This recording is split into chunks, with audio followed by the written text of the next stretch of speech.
Chapter 21. More talk at the repast. So, will you hug your mother, son? Lillian tried to be slick and get a hug from Earl, based on her having shared that the two of them had a true bond when he was an infant. No, he retorted. Just no. Keep going. I want to know everything. Everything. Was my natural father from Mississippi? If not, how do you end up here? What sane person would give me up and raise Brian, for goodness sakes? How old was he when you got him? Slow down, son. I'll include everything, Lillian said calmly, staring at Earl like she was trying to figure him out. As Lillian opened her mouth to release the first word, Vincent stuck his head in and gently said, "Hey, hun, I know you're in here talking to Bryn's boyfriend, but we have other guests too," turning to include Earl into the conversation. "No offense, buddy. I'm not discounting your relationship with Bryn or your sadness over her death.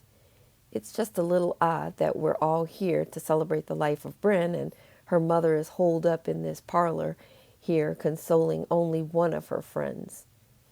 Earl glared at Vince and said under his breath, "You think that's odd?" Not hearing Earl's comment, Vince smiled and walked out, pulling the door closed behind him. Immediately, Earl grabbed his own face with both hands, shaking his head in the negative direction. "This can't be my life." "Am I on candid camera?" he questioned. He swiveled his head as if to search out cameras hidden in the room. Lil interrupted Earl's personal hissy fit. "Your birth father was an only child, and both of his parents were deceased by his death date.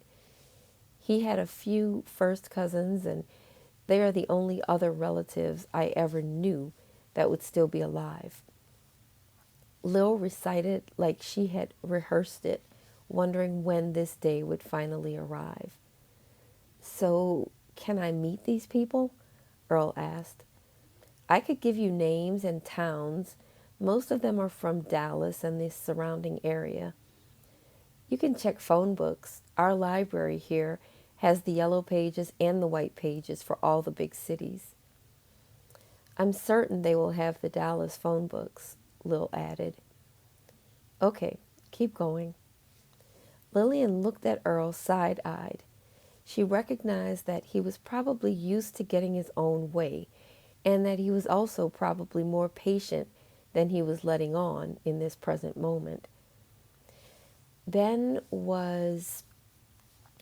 Lillian began talking with a soft, warm, genuine smile on her face as she looked in the air and to the right. Though she was smiling as the words came, her eyes welled with tears. "He and you children were the loves of my life." When she spoke the word love, tears from each eye competed to determine which would approach her jawline first. "My parents, my grandparents, they loved me. I know that. I'm secure in that, but that's a love akin to pride, to self. It's unconditional because I came from them. You know how people look at their brand new baby and say, 'He's got my eyes,' or 'He's got your nose'?